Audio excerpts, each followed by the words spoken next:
Muy buenos días para todas, queridas estudiantes. Quiero que hoy nosotros nuevamente podamos sentarnos a reflexionar en el área de religión sobre lo que está ocurriendo no solamente en Colombia, sino en nuestra propia vida, en nuestra propia realidad. Bien, para ello yo a ustedes les voy a proponer que por favor visiten esta página que se llama Juventud Z, taller de proyecto de vida, como podrán encontrar. Aquí tienen un enlace. ¿Y por qué hablamos hoy sobre la construcción del proyecto de vida? Porque finalmente en la etapa formativa en la que ustedes se encuentran, deben ir definiendo qué es lo que quieren para su vida. La situación social de Colombia nos ha llevado a pensar, ¿cierto?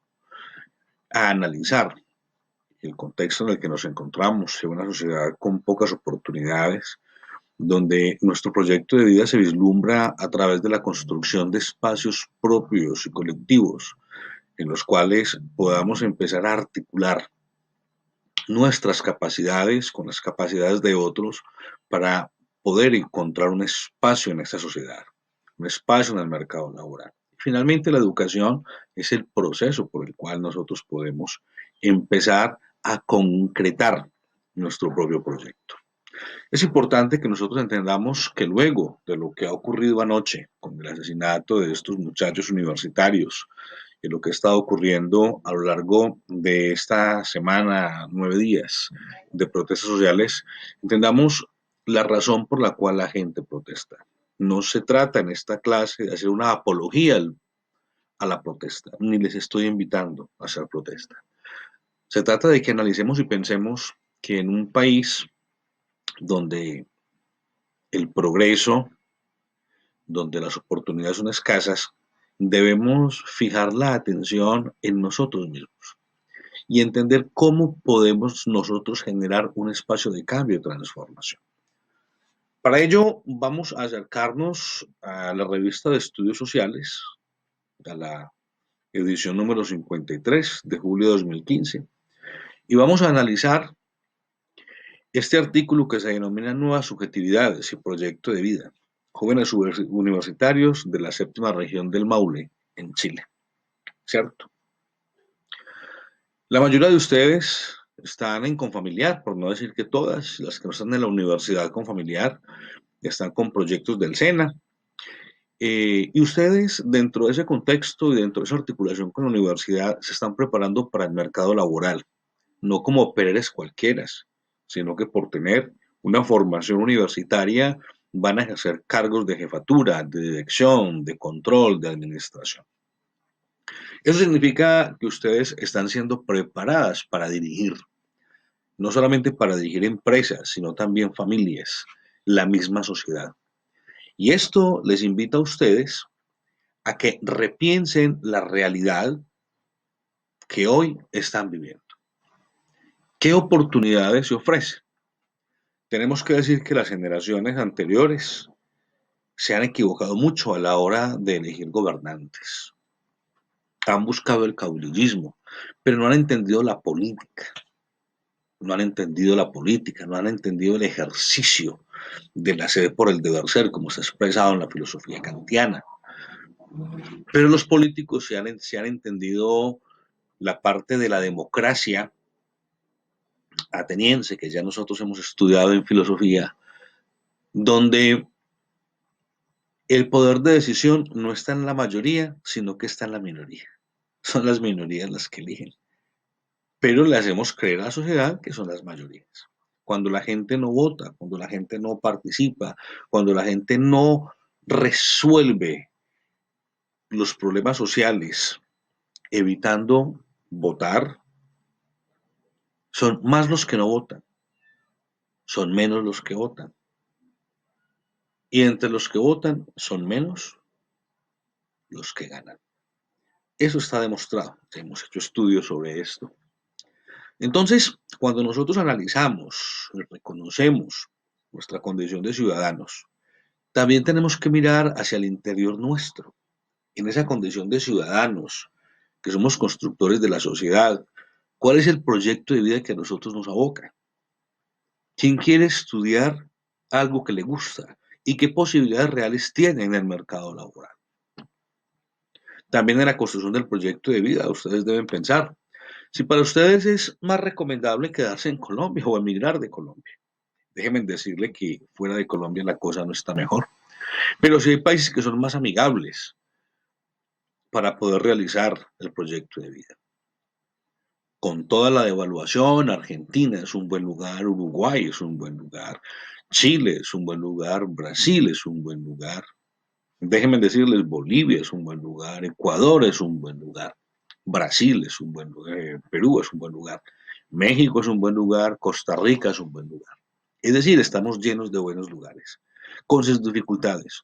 Pero hoy estamos en Colombia, observando cómo a quienes están matando cada día es a los jóvenes.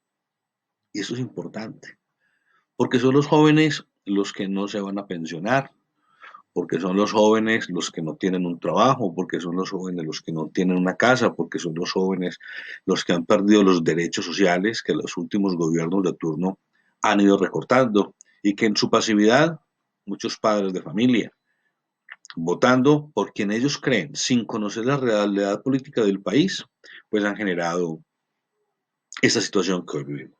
Queda claro que la situación de conflicto de Colombia no fue la guerrilla, fue un actor del conflicto.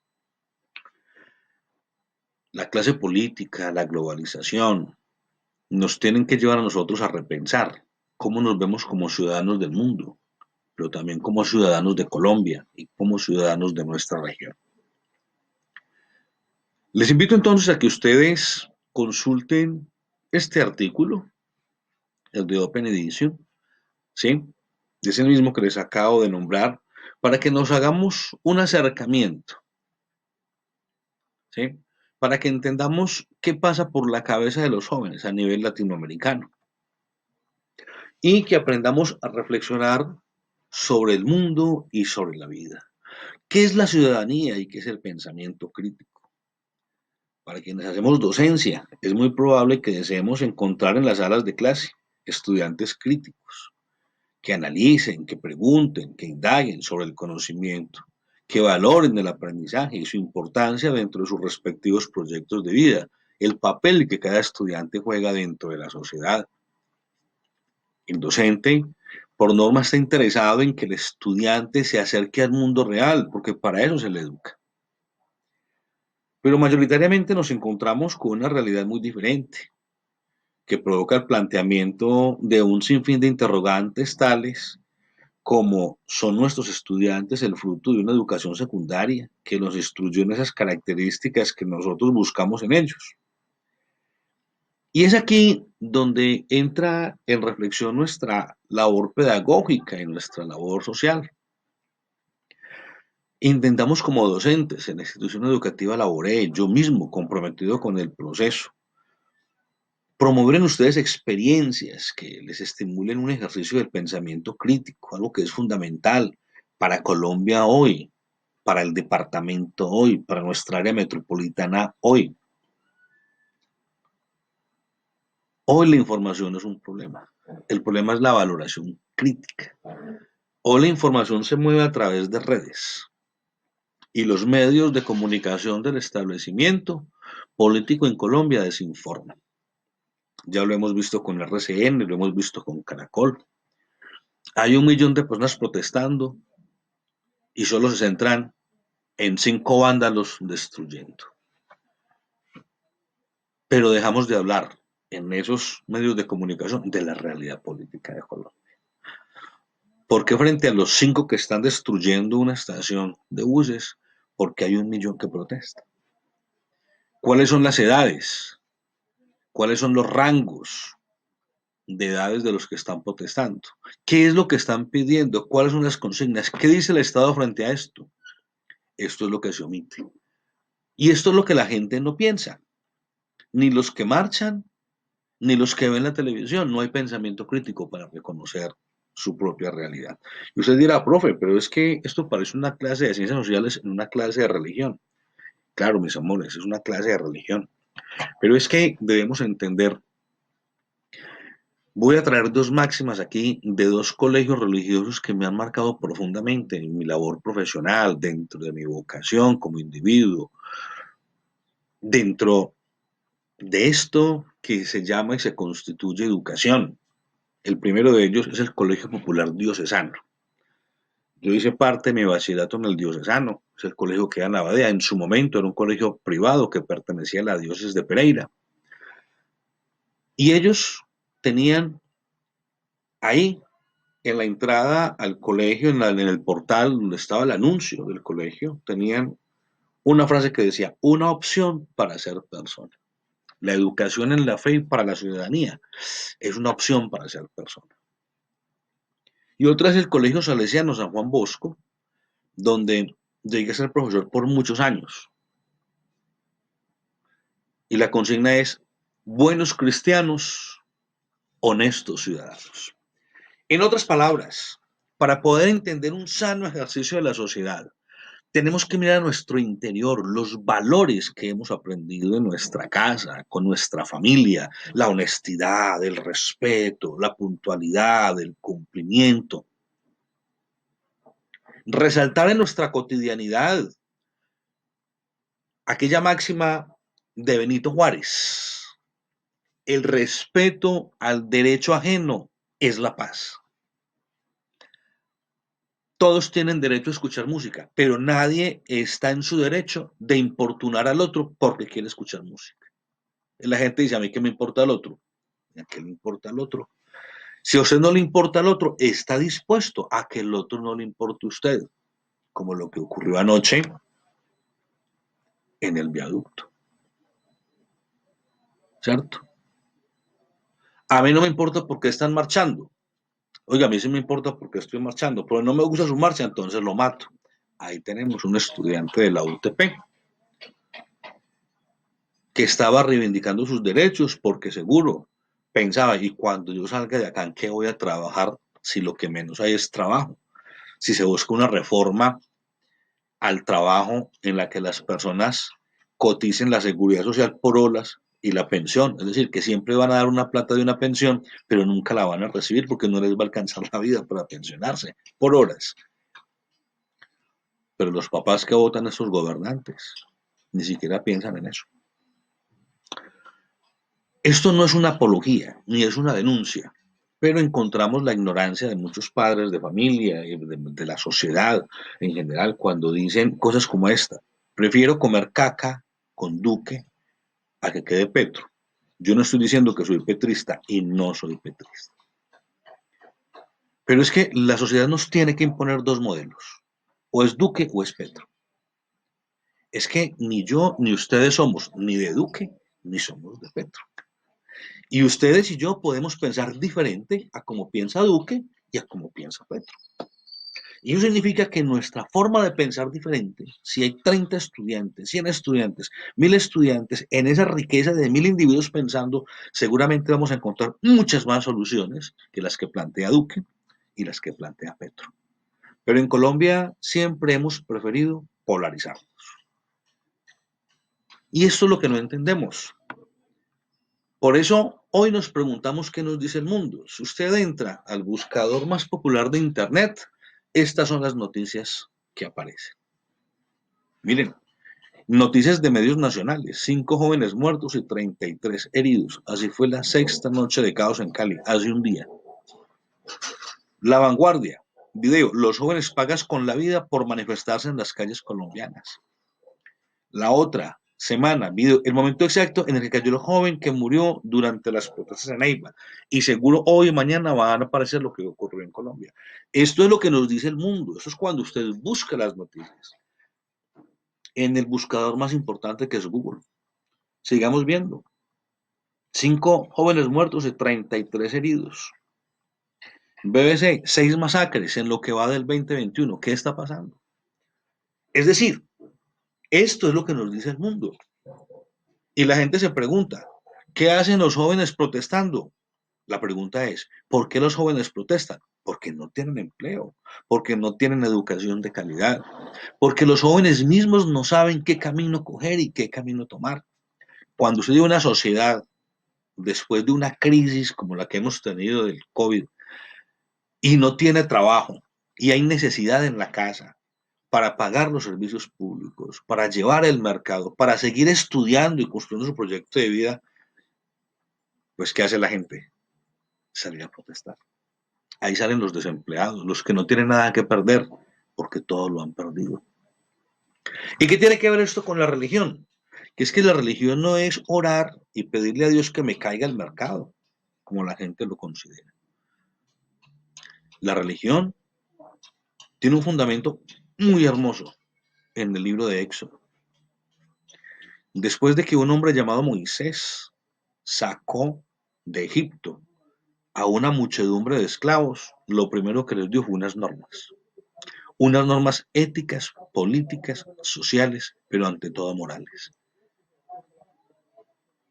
Tener una fe y una creencia en un Dios, pero también tener un respeto a la mujer del otro, a la propiedad del otro, a no hablar en contra del otro. Los 10 mandamientos son la primera constitución y no es una constitución política, sino que es una constitución ciudadana.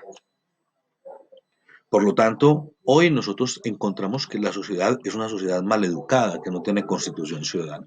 Hoy nosotros vamos y encontramos que el muchacho va, se sube al andén por la moto en contravía y nadie le dice nada. Y dígale usted algo. Encontramos que el señor que va manejando hoy lleva al estudiante siempre tarde a clase. Encontramos que el señor hoy no está pendiente del hijo y le eche la responsabilidad al otro y quiere que su hijo gane por encima de lo que sea, a sabiendas de que él no ha estado responsable. ¿Dónde están los valores? Y los valores, déjenme decirles, los valores están en la fe, en el respeto a Dios y en el respeto al otro. Por eso es tan importante que hoy miremos hacia adentro, hacia nuestra propia espiritualidad, para que podamos encontrar esa paz. ¿Qué nos dice Colombia? Esto es lo que nos dice Colombia, revista Semana. Masacre. Los menores tenían edades entre los 14 y los 15 años. Sin decir además, mis queridas estudiantes, y esto es muy importante que lo tengamos en cuenta para nuestra realidad, que el rango de edades de los jóvenes asesinados en lo que va corrido del año está entre los 14 y los 22 años. ¿Qué se busca con matar jóvenes? Que los jóvenes dejen de protestar, un escarmiento. Cuando un alcalde dice que va a recurrir a medidas de seguridad privadas para garantizar el orden público y 3 días después encontramos que hay gente en las calles armada de civil, ¿qué nos está diciendo? Es algo que nos tenemos que preguntar. El análisis crítico y reflexivo empieza con preguntas. ¿Qué está pasando? Ahora, yo no les digo qué está pasando. Ustedes tienen que decirse a sí mismas qué es lo que está pasando. Tienen que discutirlo en sus casas y preguntarse qué es lo que está pasando. ¿Y hay soluciones? Seguramente. Pero nosotros somos la solución. En la medida que nosotros vamos construyendo nuestro proyecto de vida. En este enlace van a encontrar este manual taller de una página mexicana sobre lo que es el proyecto de vida. Voy a pedir que por favor lo descarguen, ¿sí? Y ustedes, en grupos, como siempre han venido trabajando muy juiciosas, me hagan un mapa conceptual, ¿sí? Un mapa conceptual, no mental, no, conceptual, sobre cada uno de los capítulos que oferta el taller y me hagan una pequeña síntesis de no más de 10 renglones. Esto es para el próximo viernes, ¿sí? Para el próximo viernes 14 de mayo. Ahí tienen el enlace. Quien lo necesite lo puede solicitar por, por WhatsApp. Yo se los puedo enviar. Eh, yo quiero que nos quedemos con esta reflexión del apóstol Pablo, que está en el texto de Romanos, el capítulo 12, verso 1 al 3, que dice: Os ruego por las misericordias de Dios que presentéis vuestro cuerpo en sacrificio vivo, santo y agradable, que es vuestro culto racional. No os conforméis a este siglo, sino transformados por medio de la renovación de vuestro entendimiento, para que entendáis cuál es la buena voluntad de Dios, agradable y perfecta. Tres cosas que es el texto. Hay que sacar un tiempo para pensarse a sí mismo. Segundo, hay que sacar un texto para pensar en lo que queremos para Dios y lo que Dios quiere para nosotros. Lo que Dios quiere para nosotros es el respaldo que necesitamos de lo que nosotros queremos para nuestra propia vida, ¿cierto? Y tercero, que no nos conformemos a este siglo, porque tenemos que cada día pensar y replantear nuestra propia realidad. Mis amores, no hay otra realidad que la suya. Su realidad y la mía es completamente diferente, pero la realidad social es la misma para todos. ¿Cómo podemos vivir? Es algo que sí que debemos aprender, pero que yo les invito a que sigamos construyendo. Les invito pues a que por favor visiten la página, se suscriban al canal, me parece que es muy importante. Si quieren pueden compartir esta clase con sus familias, la pueden rotar. Es importante que los padres de familia sepan qué enseñamos. Aquí no lo hacemos con malicia, con transparencia. Lo que nos interesa es que usted aprenda, pero que aprenda por usted. Damos las herramientas, pero usted construye su propio proyecto de vida y saca sus propias conclusiones.